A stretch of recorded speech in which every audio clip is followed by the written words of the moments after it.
about middle adulthood. Last time we had been talking some about relationships and changes in relationships during this stage. We had been focusing on, and will continue for the first part, focusing on marital relationship and some of the changes that are taking place. If you'll remember that one of the things that we had talked about was that the U-shaped curve that marital satisfaction tends to follow.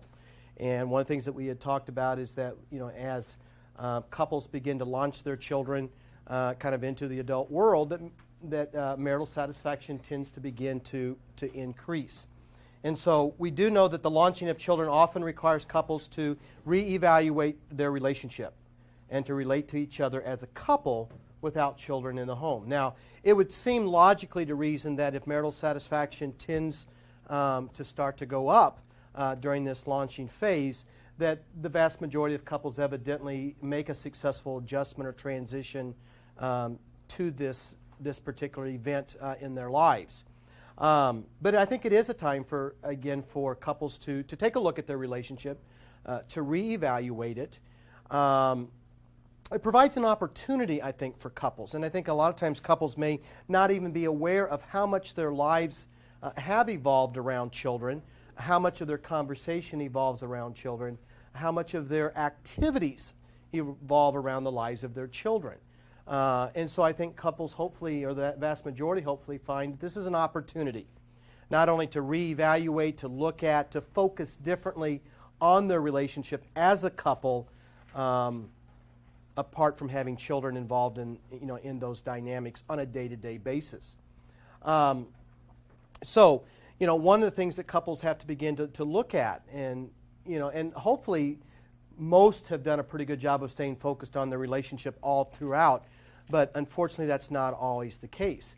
And probably two of the main areas where couples have to focus or refocus energy, one is simply on activities in terms of how they spend time together. And for many couples, probably it's nothing more than being able to have the opportunity to go back and do some of the things that they may have done as a couple before children that they particularly enjoy doing. I know in my wife's experience that we particularly enjoyed eating out, and the places that we ate out were very different than the places that we eat out with a child, regardless of the age that he has been. There are a number of activities that we do as a family, that we still do, that my wife and I did when we didn't have Matthew. But even some of those activities are really different, even in terms of we still do some things as a family like plays, and going to a play. But what play we choose to go to will vary pretty dramatically based on something that Matthew would have an interest in.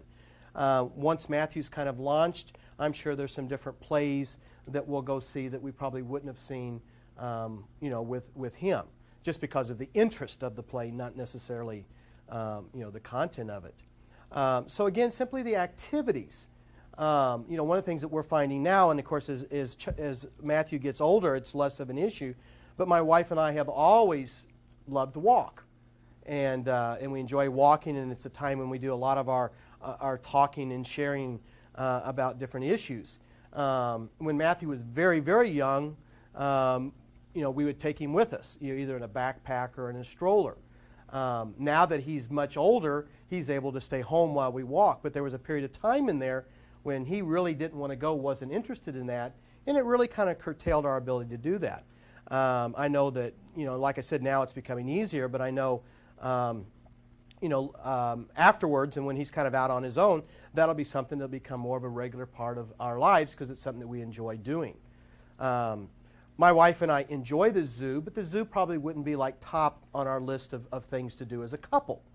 But for many, many years, the zoo and other places like that was a part of what we did and what we did as a family. And so couples have an opportunity, again, to begin to focus differently on the things that they do as a couple. And even something as simple as planning a vacation and where you go on a vacation may be very, very different as a couple without a child than it was for all those years when you had a child, living at home. I think the other area that becomes an opportunity, and for some couples a challenge, is around conversation. I don't think couples realize how much of their conversation, how much of the dialogue that takes place in the home somehow centers around or involves the child. And then all of a sudden, once the child's kind of launched, it doesn't mean that you don't ever talk about your child, but the child becomes less of a daily focus. Particularly when the child, again, is on their own, they're married, they have their own family. It's probably not a part of everyday conversation. And now all of a sudden, the couple has to really, some couples really struggle with, what do we talk about? Hopefully that's not the struggle for most couples. But all of a sudden, what they begin to realize is our conversation does change. Less centered on the child and more centered on either our individual lives and what's going on with us, but also on our lives as a couple as we begin to kind of move through this new stage or new phase of our marital relationship. And again, the hope is that most couples find this as a time, an opportunity to refocus on that marital relationship and an opportunity to spend time together differently. And it is part of why I think we see that marital satisfaction curve begin to start, to go back up.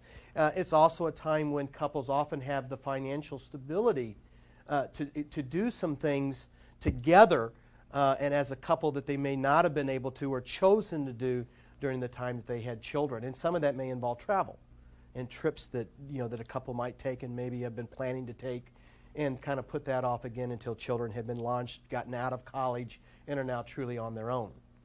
So again, launching of children again is a part of that transition that does affect the marital relationship. We know, and we've already said that marriages tend to be relatively stable during the middle adult years.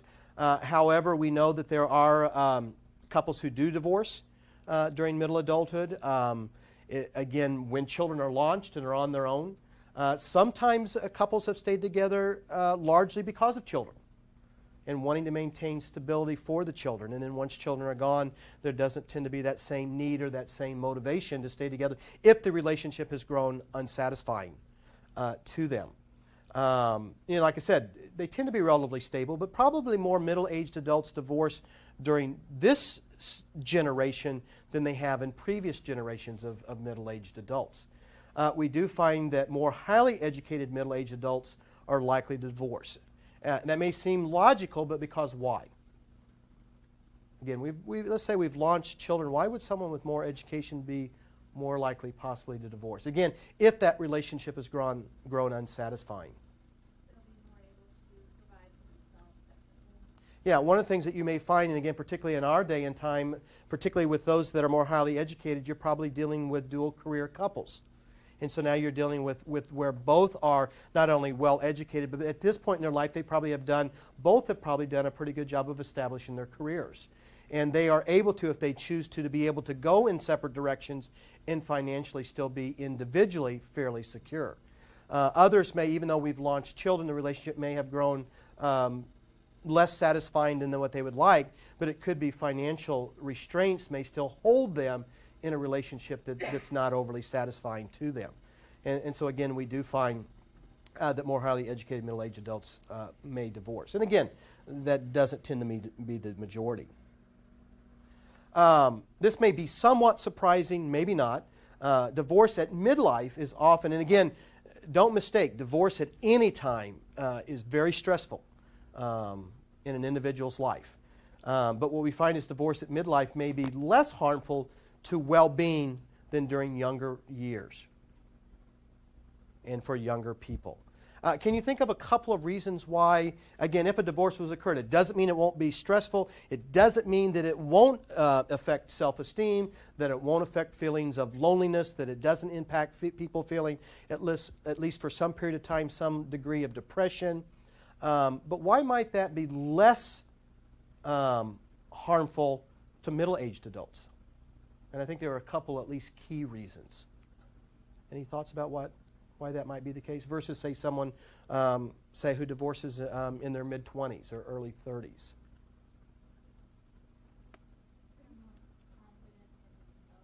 Okay, part of it, hopefully, as we've looked at identity development and personality development, hopefully at this point they're more secure in who they are as a person, more confident in who they are, and probably with a stronger belief that they're capable of managing life on their own if they needed to do that. Other factors that might contribute to that.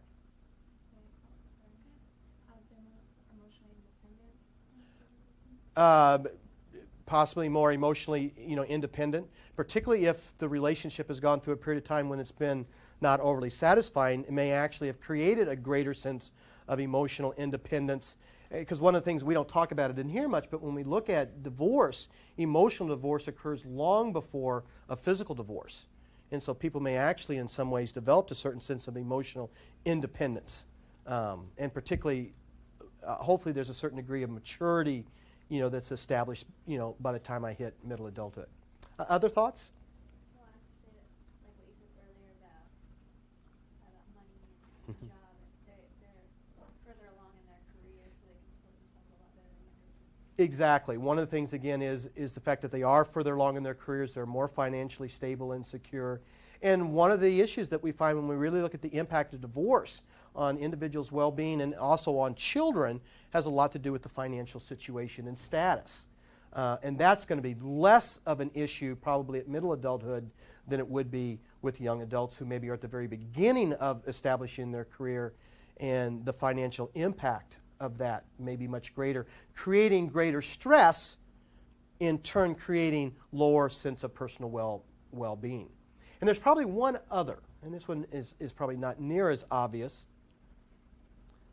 Goes back to one of the cognitive things that we mentioned the other day. One of the things that we know that with middle-aged adults is they tend to be very good problem solvers. Again, as they have experienced life over the years, they've learned how to deal with situations, how to make decisions, how to solve problems. And clearly there are decisions to be made, issues to be addressed as a result of divorce, and they may have more life experiences and more skills in being able to do that effectively. And in turn having less of an impact on their sense of well-being. Again, divorce at any point in time is stressful, has an impact, but may be less harmful to a person's sense of satisfaction, well-being, than if it occurs younger. This one probably doesn't become any big surprise, but one of the things that we do find is that most divorced middle-aged men, and more men probably more likely than women, do remarry, likely to remarry someone younger, and they tend to remarry fairly soon.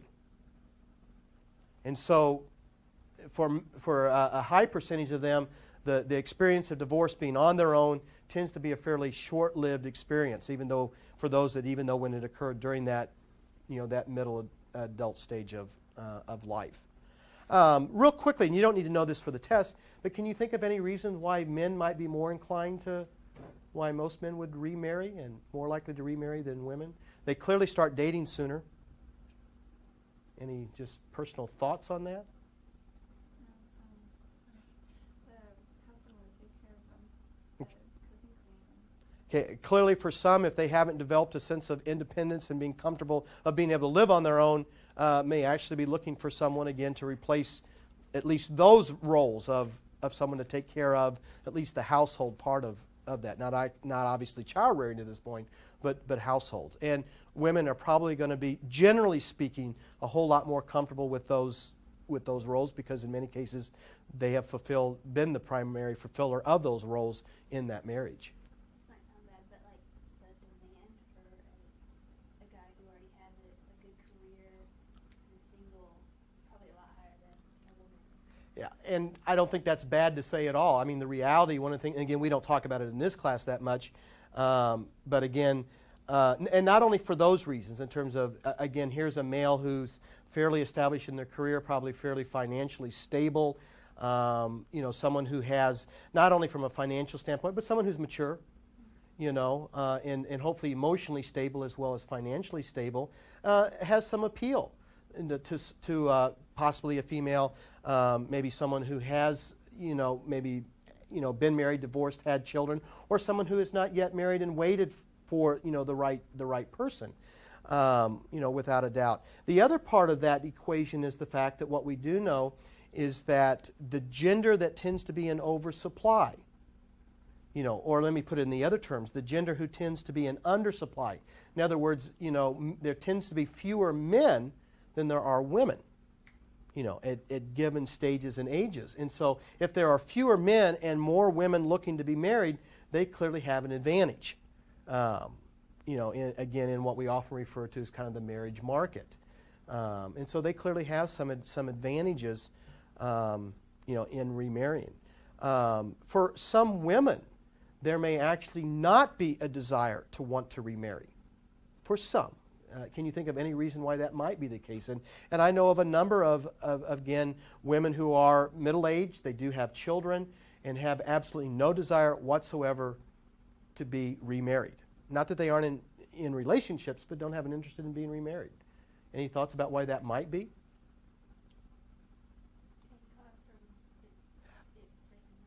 A lot of it could be to the pain caused as a result of being in a relationship that was unsatisfying. Clearly don't want to go through that experience again. And some may have felt a lot of pressure externally or internally, both, to get married, and may never really had a period of time where they were able to be on their own. And maybe not that maybe they didn't want to get married as much as maybe not when they got married and didn't have an opportunity to experience maybe enough single, independent life, maybe not necessarily single life.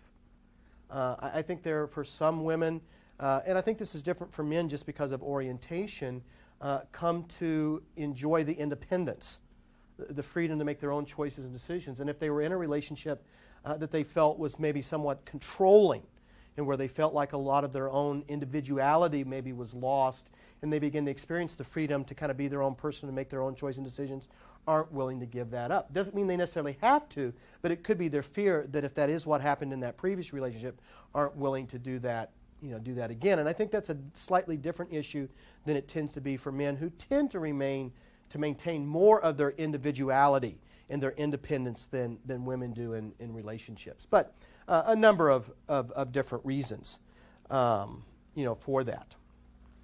All right. Looking at, and again, we've said a little bit about this, but looking at the parent-child relationship. Now, here what we're referring to, again, is the middle-aged adult and their relationship with their child that now would be, if they're not, or at least in a good bit of this stage, will be young adults. And again, once they're launched, will become,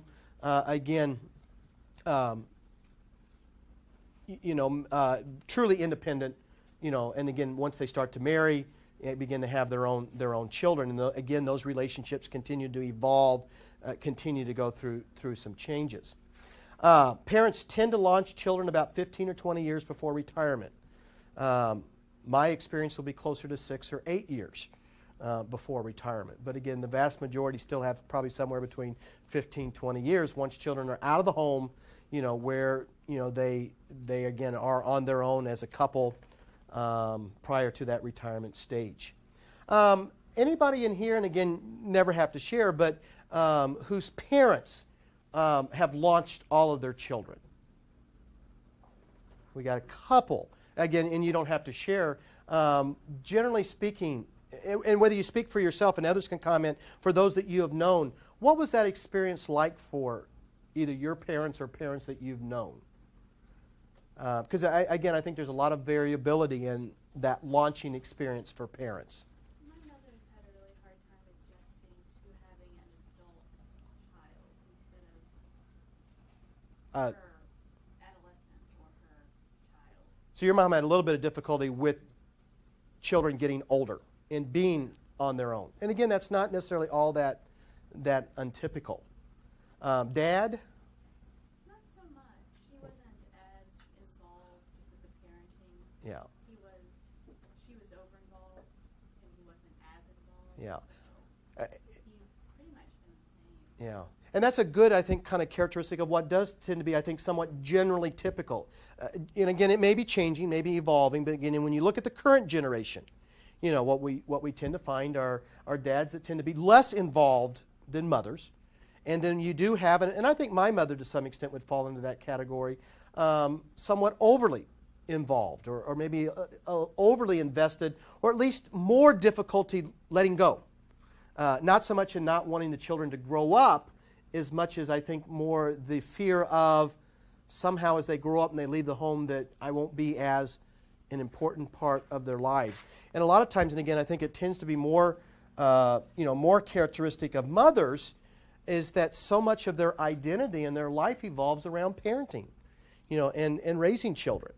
And again, particularly for those mothers who really are overly invested, that launching stage does tend to be more difficult. I've had students talk about where fathers had more of a time. I think that does tend to be maybe the case of launching daughters, maybe more so than more than sons. The majority do make a positive adjustment. Anyone else in terms of what their parents' experience was of the launching, or maybe someone else that you know? Mine, like, kind of happy, but at the same time, because they don't have to pay for college anymore. Now they're looking forward to, like, paying off the house and, like, being able to spend the money how they want to. Yeah, and again, I think, and what you said, I think, is also characteristic. If there's dual emotions, that there is, and it is, with any kind of change, there is a loss. And as that relationship changes, there is a loss in the sense that now as you have kind of, in other siblings have gone out on their own, there's a loss of that day-to-day relationship, that was there. And you experience that sense of loss or that sense of change. And it gets kind of conflicted with also a sense of happiness. Part of it, the fact that they are doing what they were intended to do, grow up, move out on their own, and be on their own. But there is a renewed sense of freedom. There is a renewed sense of freedom that, gosh, we can make some choices and decisions just for us. And we hate to say it, but the reality is we do have more financial resources that we can contribute to us. And when all of a sudden you're not having to pay off college or all the other daily, weekly expenses of a child, you do have more money to distribute differently. And again, the freedom to do that, to pay off a home mortgage, to achieve some other financial goals, maybe to buy a car that you wouldn't have bought just because now you can and you want to, and to maybe do some of those things that I would call maybe not real practical, but we can afford to do it, so why not? We're looking forward to that day. We're still a few years away. So I think for a lot of families there is that mixture of different feelings. Yes. It's like when I went to school, my brother is a senior, so my parents would just pick up and go like, "Oh, we decided to fly to Vegas this weekend," just out of the blue, just because they wanted to. Exactly. Their responsibility to make sure someone's home to do this, and he's old enough to stay by himself for a couple of nights, so they can just do whatever they want to do. Yeah, and for a lot of couples, that's a wonderful kind of reawakening. And like you said, just that opportunity before you wouldn't maybe even think about it, just up and take off to Vegas and spend the weekend and realize that you can, and one not only can do that time-wise, but that you're at a place where you can actually afford to do that. And again, that tends to be. And so what we do find is that the high percentage of couples really do make, a successful adjustment to the launching. Anybody know someone who had a real, not necessarily your own, but anyone who had a real difficult time with the adjustment? Yeah. I think my dad is still trying to adjust because they, like, now that we're gone, he wants to buy a house, but he wants to get a new house, but he wants enough room so he can come back.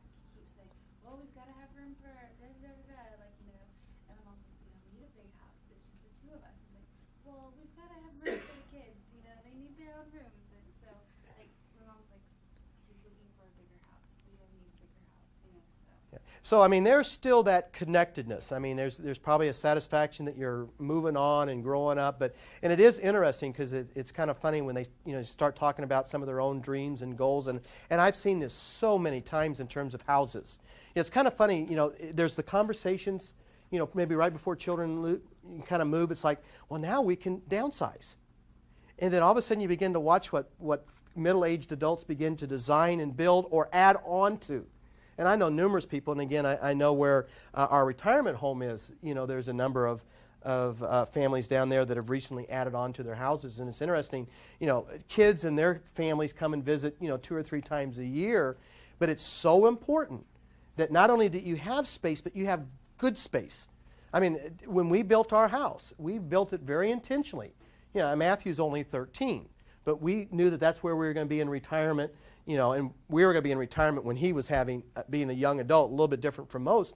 And so we built our downstairs where there's a separate kitchen, living room. So, if he was married and had his own children, they got their own apartment. And again, it becomes real important, to have that kind of space, when kids come back, whether that's to visit or for other reasons in their, in their lives. And I do think that there are a number of dads that sometimes are really challenged, I think, particularly with daughters, in terms of launching daughters and have some difficulty letting loose. And some of that, I think, from the part of men may be, that continued desire to kind of want to protect, make sure everything's okay, those kinds of things. So, again, most middle-aged adults do make a positive adjustment to the launching stage. It is important to understand that there is wide variation in when launching occurs, and that it is not always permanent, particularly in today's time. Throw just a couple of terms in here. I think they're terms that you're very familiar with. Again, we're in a situation, we talk about variations. My wife and I had our child a little bit later in life than many couples do, and so we'll be, a lot closer to retirement than most are by the time they've launched their children. Some, who have children relatively young in their early 20s, will be in their 40s when they've launched their children. So again, very different kind of scenario. But what we're seeing is a couple of different kinds of patterns. Again, I think there used to be a period of time when parents launched their children, they actually perceived that to be rather permanent for the most part. And I think to some extent there was the expectation that when you become an independent young adult that you will most likely, not that we're not there to help and support, but that part of our helping and supporting isn't you're returning back to the nest. But the help and support tends to be more out there, and what we've really seen is some shifts and some changes, in that. A term that may be somewhat new to you, at least in terms of a term, is what's been coined cluttered nest. And the cluttered nest refers to those children who return after graduation. Here, and this is referring to college graduation. I think clearly there was a period of time where the expectation is, whether I did or didn't support you, particularly if I've supported you through college, once you graduate, the expectation used to be what? Get a job, get an apartment, be on your own, good luck, we're there for you. What we're seeing now is, and I wouldn't call it a trend, but we're seeing more and more who, again, parents have, kind of helped get children through school. They graduate, and all of a sudden, they're back home. Why? Could be that they can't find a job, but what about in those cases where they actually do find a job? My mom, after she graduated, she went back home and worked and paid off her student loans and then moved out in her life. Yeah. She moved home for like 2 years and paid off all of it. 2 years, your mom did, yeah. And that tends to be kind of and again, I don't want to call it a trend, but your example is a classic one. I'm going to move back home, and then I get a job, maybe a good job, and then I'm going to do maybe one of two things. Your mom talked about paying off school loans. Others, if I don't have school loans, what am I doing for that year or two? Saving. What am I saving for? Your own place.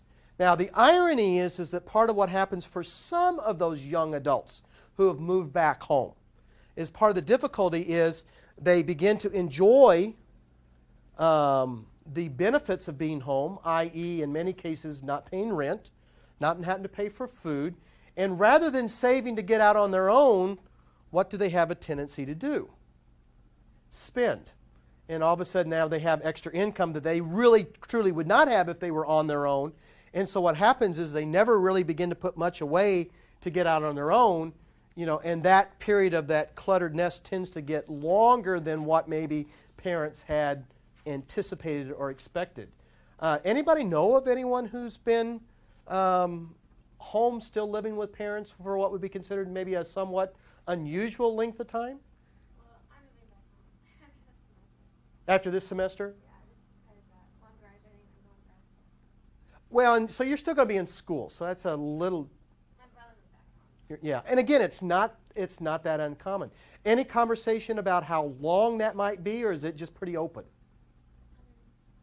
Yeah, and I think most parents don't. In fact, to some extent, my parents would be that way. They would probably actually look forward to having kids back home and in the house and and particularly my mother, would. And so again, it's not that uncommon as a way, even either to do grad school. And when I did my doctoral work, and again, I would have been considerably older than you are. I moved back home for a period of time for the exact same reason. I mean, I had been on my own. I had been in a long-term marriage, divorced. I was going to grad school. I had an assistantship. I was doing my doctoral work at EMU, and I was living in Kansas City. And so I was commuting. And it was a lot cheaper to commute 2 or 3 days a week to Columbia and live at home, than it was to get an apartment and those kinds of things. And though I resided at home, I really was never there. I mean, I had a job, and then I was at school. And so literally my parents' home was only the place where I periodically stopped to sleep, at different times. And so economically, it was very practical. And my parents were very much like yours. It was no big deal. They had a huge house. Everyone else had left home. There were numerous bedrooms. And so, I had done that. And so actually, I would have been more characteristic of the boomerang generation, or, in the sense that I had truly been gone. It wasn't like I had just graduated undergraduate and came back or stayed. I had been gone, and then I returned for a different reason. And we find that occurring more often than not, which refers to those adult children who return home for some reason or not. And again, mine wasn't because of divorce. Mine was really simply out of a financial practicality, more than anything else. There are adult children who do experience divorces, and they do come back home. And again, if they have children, come back home. And again, a lot of it is very much like the cluster group, in the sense that it's a way to reestablish. It's a way to get, particularly financially more stable again, so that it's easier to move out and be independent than to be thrown into a financial crisis as a result of just graduating, not finding a job, or takes a while to kind of get established and get some financial resources built up, or having gone through, a divorce and dealing with that often very difficult financial transition. Can you think of any other reasons why an adult child might move back home, again, temporarily? There's some who don't move out ever, but that's probably the minority. Yeah, excellent. Again, and that's not uncommon. Maybe one of the parents has passed away. Maybe you have maybe not necessarily an aging parent necessarily, but obviously you have a parent who's, again, in middle adulthood or approaching, the later years, and it may be that you move back home to provide support for them. And so it becomes, and I've seen this more than once, it becomes kind of a benefit to you if you are single on your own. It makes your life financially easier, but you're able to provide all kinds of not only maybe financial support to that other parent, but emotional support as well. And maybe it's temporary, and I've known some that's been for a long period of time while they were single, and in a sense shared a house more than anything else. Anybody else think of maybe another reason why someone might move back home as an adult? That's, I think, one, again, coming back to support a parent is common. The divorce is common. It could be the loss of a job. Someone's lost a job, or maybe an illness, that's caused them to be laid off for a period of time. Again, they're single, hard to make it financially on their own for a period of time. And again, it's a way to be able to reestablish themselves without being in not only financial, but, a way to gain emotional support, as they're going through that adjustment.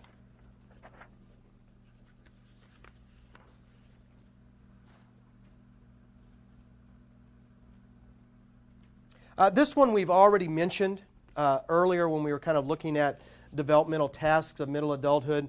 But what we do find is the relationship with adult children is usually close. And again, we've already talked about that. Part of that is simply the decline in that parental authority role. My need to control, and to some extent even my need to protect in the same kind of way. And the relationship changes and becomes more based on a sense of equality and really responding to each other as individuals. We see a mutual exchange of advice. And so, rather than parents attempting to influence in the same way, or maybe even to the extent of controlling what their children are doing, now it tends to be more in a sense of not trying to control or influence, but to offer support, to offer advice, to offer, my life experiences, and you then do that which you want to do with that. And what I find interesting is how often parents now begin to seek the advice of their adult children in terms of decisions that they're making, which probably didn't occur a lot when they were an adolescent. And so it's much more of a relationship based on mutuality and mutual trust, mutual respect. And the relationship tends to get closer and tends to improve over the previous stage. There is, again, another transition that will take place. Again, there's that kind of transition as kids begin to move out. And again, a lot of times we don't think about these shifts or adjustment, but there is that transition when that adult child marries. We don't talk about this one a lot, but it creates a new role. If my child marries at that point, in his life, I now become a parent-in-law. And now in my case, I have a daughter-in-law. And so what we find is it does create an adjustment. I have a different relationship with my child, different time with my child, because now that has to be shared not only with my child, but with my child's partner and with another set of in-laws, another set of parents. And so clearly life does change. Adjustment tends to be related to two issues.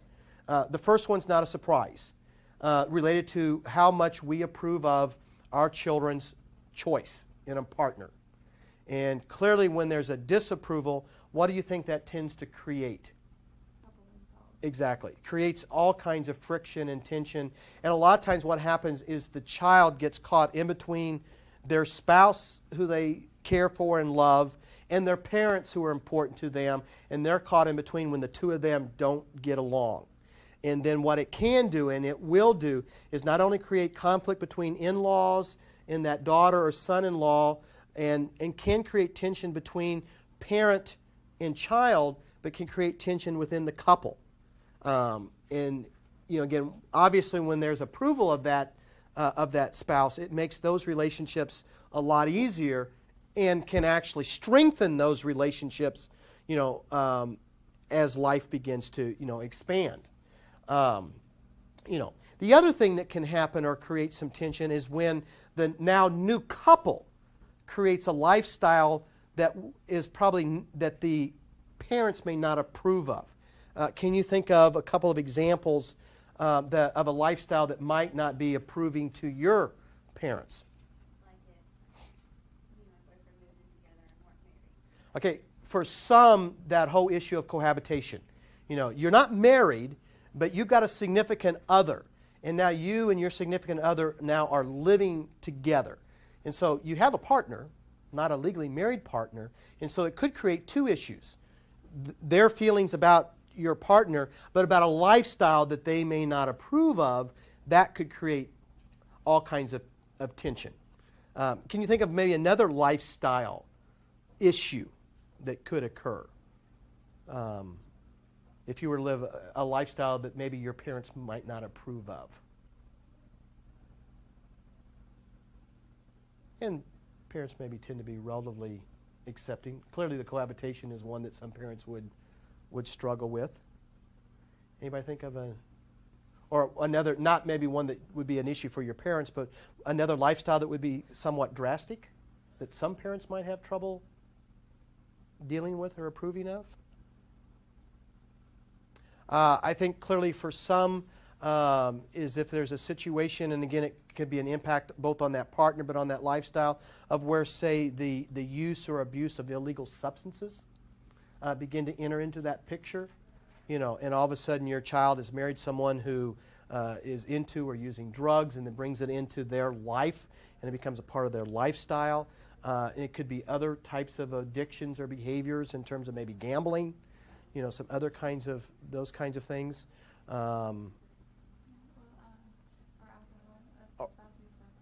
The use of alcohol that again affects the lifestyle, or one of what maybe would be considered irresponsibility. You've raised your child to be really responsible, and now all of a sudden they're in a relationship, they're married, and all of a sudden you see all kinds of irresponsibility on the part of this new couple that may have difficulty accepting.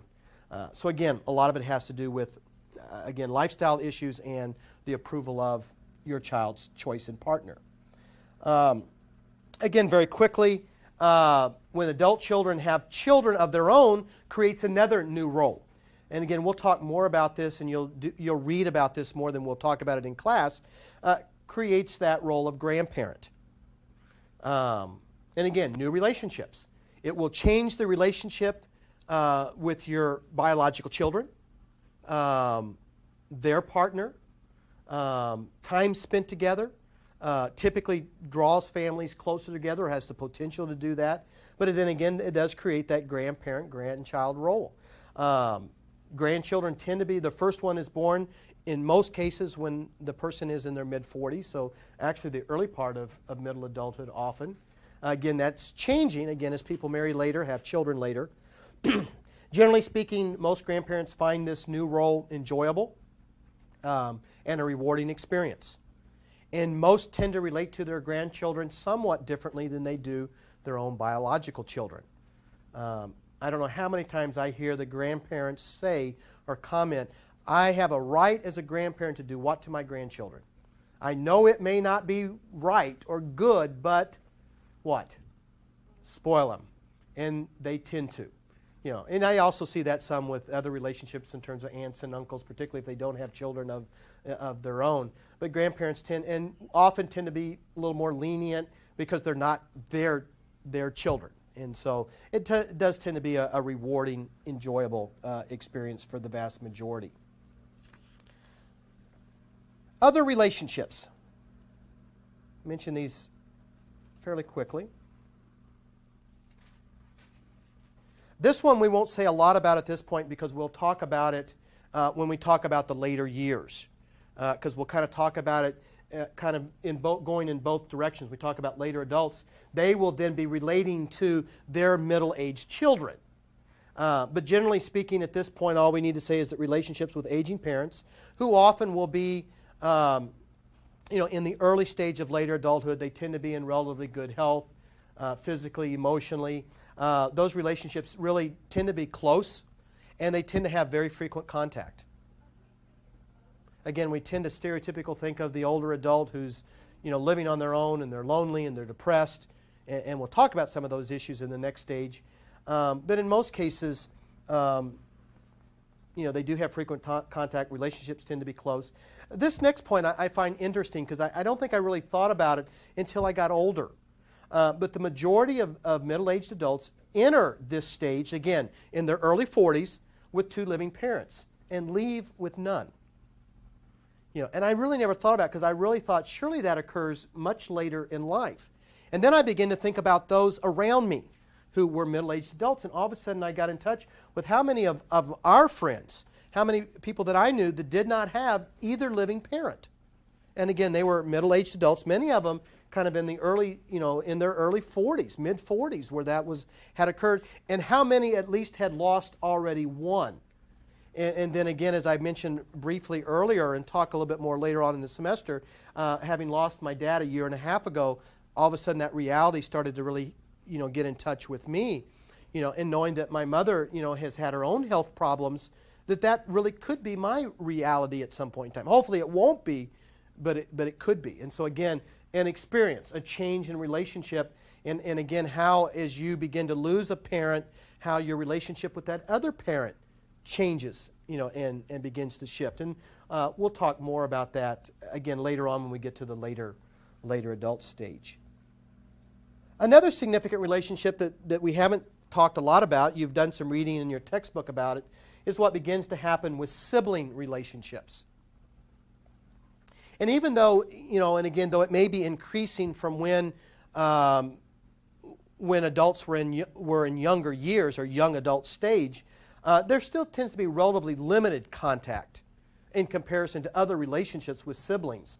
But what we do find is sibling relationships tend to become closer during this stage, and they do become more important as we get older. And I've seen this clearly in our own family. And there's no question, I have had three younger sisters. My two living sisters have continued to get closer They've always been close, but they have regular contact not on a daily basis, but several times during the week. They have a very, very close relationship, and I see that only getting closer as time goes along. Can you think of a couple of reasons why sibling relationships would change and become more important during middle adulthood? And again, it's not a statement that they weren't close during young adulthood, but we do see changes. Can you think of a couple of reasons? Yeah. The loss of a parent, so they have to come together. Yeah, part of it clearly is on a several levels.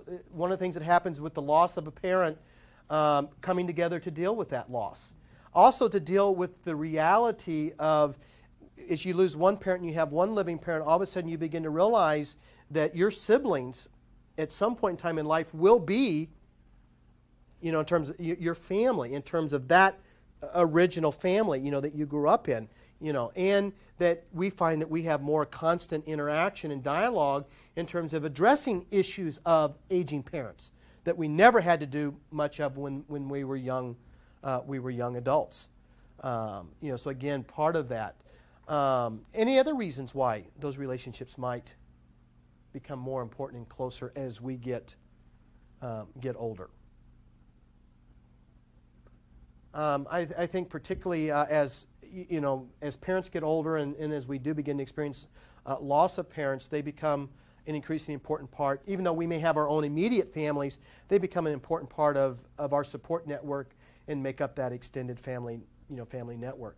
And we've found, in our own lives that it's become real important, not only that it's become important for us that our children know each other and spend time together, and that they have relationships with cousins and aunts and uncles. And that creates a need to be together in order to make that happen. And that clearly has strengthened our individual relationships because we spend more time together than we did when we didn't have children or when we were younger. And finally, friendships continue to be important. In my own life, and my wife I think would agree, have actually become most important during this stage of our lives, and I think we would say that friendships have always been important, but clearly have been significant at this stage of middle adulthood. The number of friendships tends to decline, and this clearly has been true in our own experience.